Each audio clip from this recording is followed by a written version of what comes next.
jàmm ji info point net informer, éduquer et divertir dans la paix. yow muy bëgg a jot xibaar yu sell te woo waaye itam bu ànd ak njàngalee ak xel mu dal ak jàmm gaawal gaaw abonné suñu compte YouTube bii nga xam ne moo di jàmm ji info point net. lu yàgg la woon fu mbas am rek dañu war a tëj bu fi kenn jógee génn dem ndax mën ngaa ko yóbbaale waaye bu ñu recevoir kenn ku bees kuy jógee feneen ndax mën nga ko indi yokk ko loolu nag li nga xam ne moom la ci imam yi di wax mooy feddali rek li nga xam ne président de la république wax na ko te digle ko ak li nga xam ne médecins yi wax nañ ko te digli ko mooy wattandiku bi ak góorgóorlu bi ak set gi ak lépp li ñu digal ñu def ko wax naa ne fii ma toog nii ci bureau imam yi l'association des imams et oulémas du Sénégal kàngamam yi nga xam ne ñoo di ay borom xam-xam ñu ngi fi maa ngi wax leen ne Cheikh oustaz Alaaji Tahir Fall mu ngi nii naka noonu oustaz Alaaji Muxtar Ndiaye mu ngi nii al oustaz Alaaji Ousmane Sarr mu ngi nii ak al oustaz Alaaji Omar Diène mi nga xam ne mooy suñu secrétaire bi ñuy tënkal mbir yi li ñuy wax moo di ne mbas am na ci wàllu diine ak addina dox na li mu ciy dox yépp mënatu ci dara te it du Sénégal rek monde bi yépp mënuñ ci dara mbir la mu jógee ci yàlla kon nag li ci kàddug diine mooy nañu déglu borom xam-xam yi màcc ci wàllu docteur ak faj waaye nañu déglu itam diine li nga xam ne moom lay sant doomu aadama yi mooy nañu muñ nañu set nañuy dégg ndigal nañuy bàyyi ay tere ñun nag yàlla daf ñoo nattu suñu peuple wax dëgg nañ ma baal peuple bu dëgër bopp lañ digal leen dara ñu def ko yombut tere leen dara ñu bàyyi ko wax dëgg yombut nag même boo ne takk leen ay masque da ngay génn ci mbedd mi doo gis kenn du ko takk mu mel ni rek ñoom dañ du dégg wala boog ñenn ñi sax naan duwul dëgg dañuy fen ak nangam naag ak politique la ñu leen di xamal ne lu am la ndax bakkan yaa ngi dem ci loolu feebar baa ngi ci dëkk bi kon nag il faut ñu jéem a moytu wattandiku loolu la lislaam digle léegi dinaa bàyyi kaddu gi tuuti ak Hadj Ousmane Sarr mu sànni ci ay kaddu ma bàyyi ak professeur yi imam yi Oustaz Tahir mu sànni ci ay kaddu ak Oustaz Mokhtar Ndiaye après ñu jox Omar mu tënkal leen li nga xam ne moom la imam yi tënk ci mbas mi ak li ñu war a def. mbokk yi jàkkaarloo ñun asalaamualeykum wa rahmatullahi wa barakaatu. gannaaw bi nga xamee ne déglu nañu président bi nga xam ne moo jiite imam yeeg ulamaaw yi di alaaji Mouhamadou Moustapha Guèye ngeen dégg li mu wax ñu ne liñ ci teg rek mooy wa dakir fa inna zikra tanfa'ul muminin ndax bu fekkee ne ñu ngi fàttali yàlla moo nu sant ne bu fekkee ne kay buñ leen fàttali ngeen jëriñu ca loolu nañ leen fàttali loolu moo tax xam ngeen ne bu ngeen fàttali ko daye bu mel ni ki nii bi mbir mi mbas mi door a tàmbali amoon na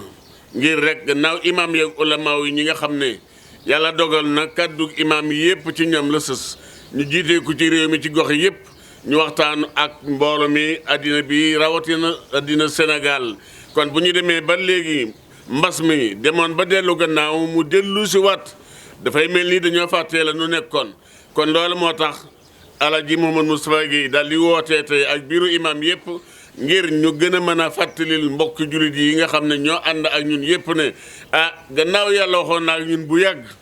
ne mbis bu ñëwee dégg ngeen ni mu ko tuddee ci mbas mi yàlla moo bind mbas waaye balay bind mbas dafa bindee doomu aadama bi mu bindee doomu aadama mbas mi nekk fi yàlla gën a fonk doomu aadama ci lépp luy xew ci kaw àddina yëpp yàlla gën cee fonk doomu aadama loolu moo tax yàlla ne man maay joxe mbas waaye maay fajjam mbas kon nag yàlla moo mu koy joxe kon imaam ca gannaaw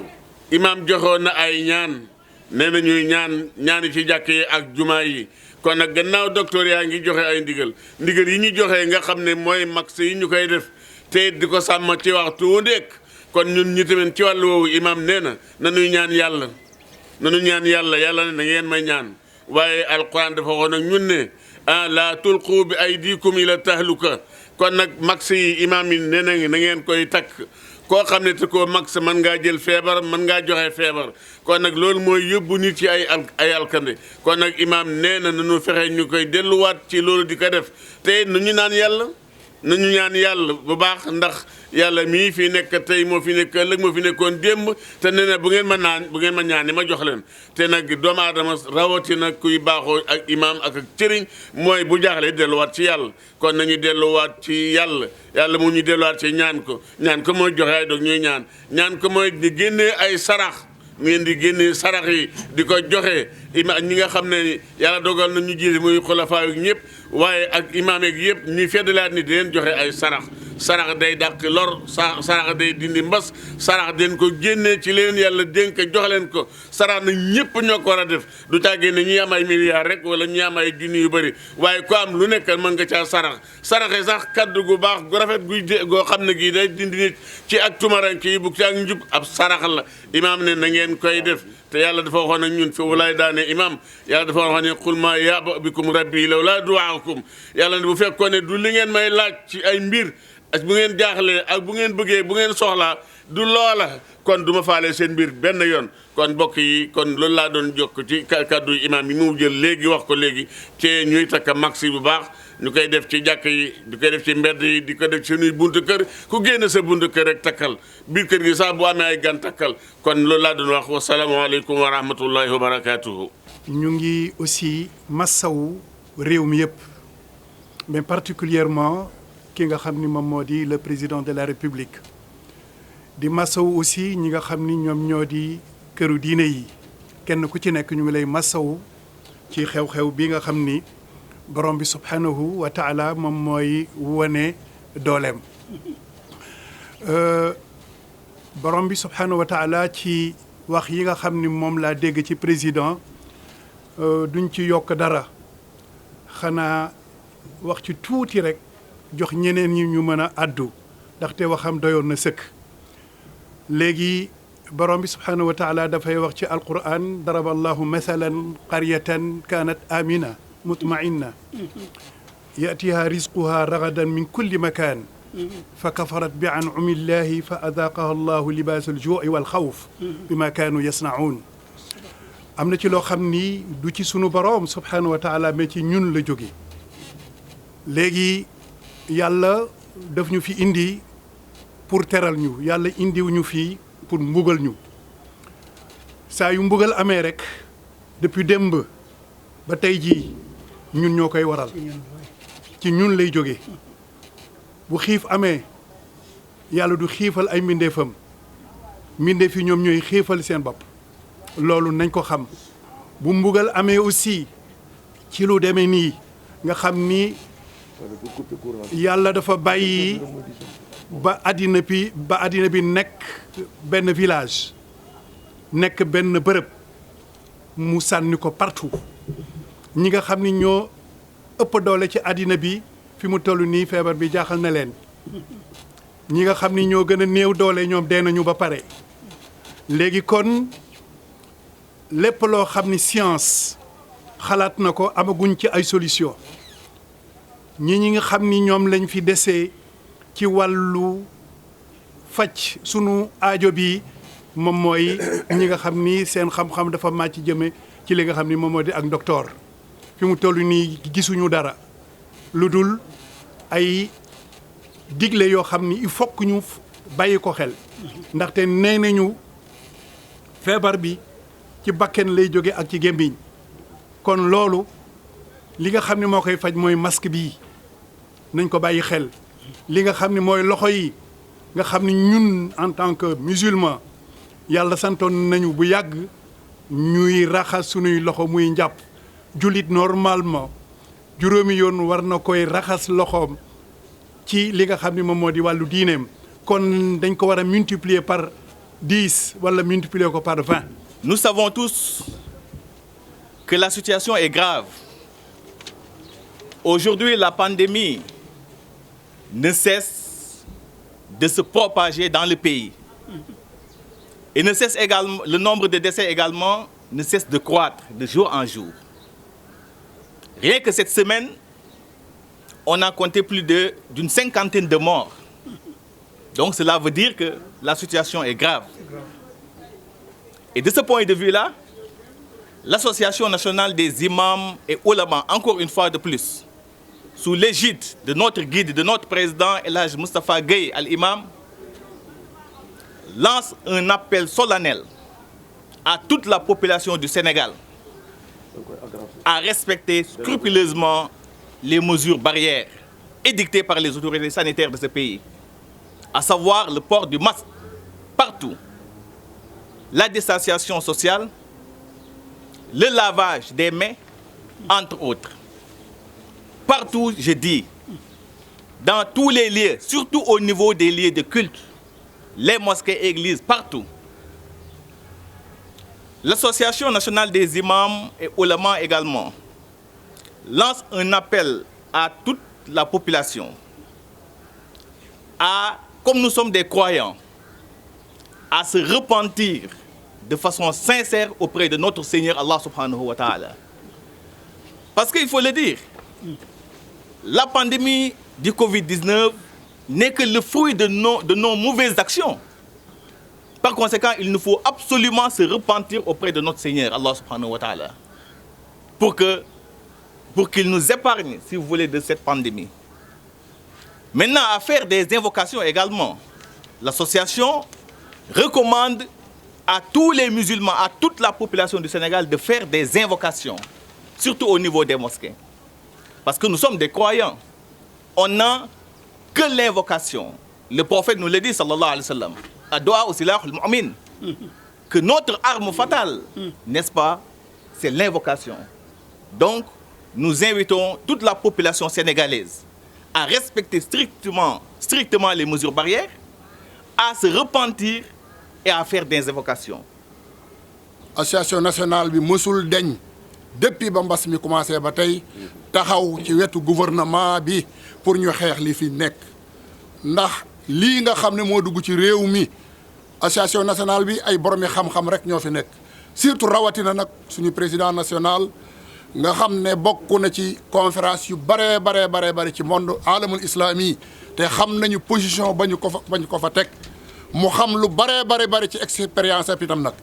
moo xam ci nettali ci jamono yonent bi la ba léegi ci feebar yu mel nii buñ duggee ci réew nan la ci nit ñi war a taxawee moo tax ca début ba ministre bi nun la jëkk a waxal ñu xam sunu xam-xam ñu wax ak moom ci loolu ñu taxaw ci seen wet bis bu nekk di xeex pour liy jóge fi rawatina nag ba lii ñuy wax deuxième vague bi mu ñëwee président national jokkoo ci ak kilifa yi mu war a jokkool yépp wax ci ak ñoom mu ne nag li ñuy wax ne l'heure est grave moo tax mu woote daje bii ginnaaw ba mu gisee xalif généraux yépp yëkkati seen kàddu moom mi nga xam ne moo jiite imaamu Sénégal yépp it nag mu ne jot na nu itam nag ñu yëkkati sunu kàddu ci nit ñépp war a nekk wenn say war a jaamaarloog benn noon bi nga xam ne moom la ñu am tey muy mbas mii muy noonu ñépp tey ci bi ñu digloo communication tey ci maanaam démb sunu dañoo tiit ndax bu ñu demee cas communautaire ba ñuy am 300 et quelques contamination musibal te cas communautaire mooy lan xamoo kii ko wàll kan moo ko wàll kii wàlle xamul kan moo ko wàll ñu dem tey ba jéggi 300 et quelques kon l'heure est grave tey peuple bi yépp a war a jóg diglu ndigalal docteur benn tey borom xam-xam mooy wax tey muy docteur yi ñépp mooy imam bi tey moom la ñu war a diglu strictement li ñu wax ñu topp ko bu ñu ko defut musiba dina am kon nañu diglu li nga xam ne docteur yi moom la ñu wax muy lan takk masque laal gel di sorewaatoo comme ni ko imam waxee itam ay imam lañu nañu delluwaat ci jàkka yi ñu ñaan waaye jàkka yooyu dañ def distanciation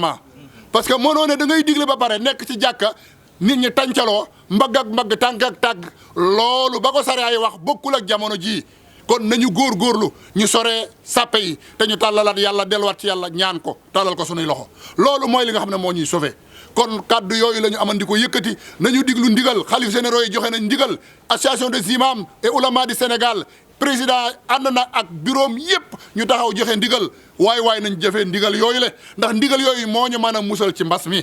loolu moo ñu mën a musal gannaaw yàlla bu ñu paree nag ñu tàllal yàlla sunuy loxo ndax yàlla kat moo yor lépp aw nit nag bu fekkee ne fetteerlu dafa nekk ci ñoom mooy yàlla dafa bari cim réew yàlla dina wàcc ay feebar li fi des nag mooy delluwaat ci yàlla rek comme ni ko suñu mag ñi waxe ñi ngi gërëm président des imams oulémas du Sénégal Alhaji Moustapha Gueye yal na ko yàlla yokkal wér ak taxawaay ndax lépp lu xew nii lay taxawee ca Batalo Joola ca leneen ak leneen ba tey fu mu amee rek imam yi dañuy taxaw fa ñu war a taxaw def la ñu war a def nekk ak gouvernement jàppale ko pour mu am ndam ci li nga xam ne moom lay xeex ci réew mi parce que yàlla bi muy wax topp leen ma topp leen yonente bi topp leen boromi mbir ki ñu jiital dañ ko war a topp ci li nga xam ne ni mooy doxal réew mi mooy baaxal réew mi. Appel des imams et oulémas du Sénégal. Dans le cadre de notre mission d'éducateur et de veilleur d'alerte vers les populations, les imams informent que la propagation de la maladie du Covid-19 est bien effective. De nouveau dans notre pays. La menace est bien réelle, suivant le bulletin de santé présenté quotidiennement par le gouvernement, particulièrement par le ministère de la Santé publique. C'est pourquoi nous demandons aujourd'hui aux populations de ne ménager aucun effort pour respecter les mesures barrières, car l'heure est très grave. Nous sommes menacés par cette pandémie. Nous, imams et oulémas, solidaires à notre nation, de ses joies et espoirs, de ses tristesses et angoisses, lançons un appel aux populations de prendre conscience que le pire nous guette. Nous prions le bon Dieu, de Tout-Puissant, de nous épargner de ce fléau qui menace l'humanité tout entière et que le peuple sénégalais en soit épargné. Nous félicitons le corps médical, le gouvernement de l'investissement humain qu'ils ont consenti vers les populations et aux malades, que nous leur sommes reconnaissants de ces gestes. Nous remercions aussi toutes les populations de prendre conscience de l'affaire qui nous surplombe, qui est cette pandémie, qui est la maladie du Covid-19. Soyons fermes, soyons déterminants, soyons engagés à lutter ensemble, main dans la main, épaule contre épaule, pour ne pas le laisser faire son circus. Donc nous remercions le peuple sénégalais dans son ensemble et prions le Dieu, le bon Dieu qui guide les événements du monde, de nous épargner de cette maladie et que nous en sortons fiers et résolument guéris. Nous vous remercions. Par avance, remercions toute la presse qui s'est déplacée pour cet événement au bureau des imams et oulémas du Sénégal en ce jour. Nous remercions particulièrement notre président Elhaji Moustapha Gueye qui n'a cessé de ménager aucun effort pour que ces paroles reviennent aux populations. Nous vous remercions aussi de vous être déplacés pour venir prendre note et de le donner aux populations afin que le Sénégal soit épargné. Continuons à lutter ensemble, main dans la main, pour nous en sortir. Il n'y a que c'est le seul moyen. De retourner aussi dans les mosquées, comme l'a recommandé les imams, de prier aussi et de nous abstenir des mauvais gestes et de mauvais sorts. Merci. Les mesures. Jàmm ji info point net,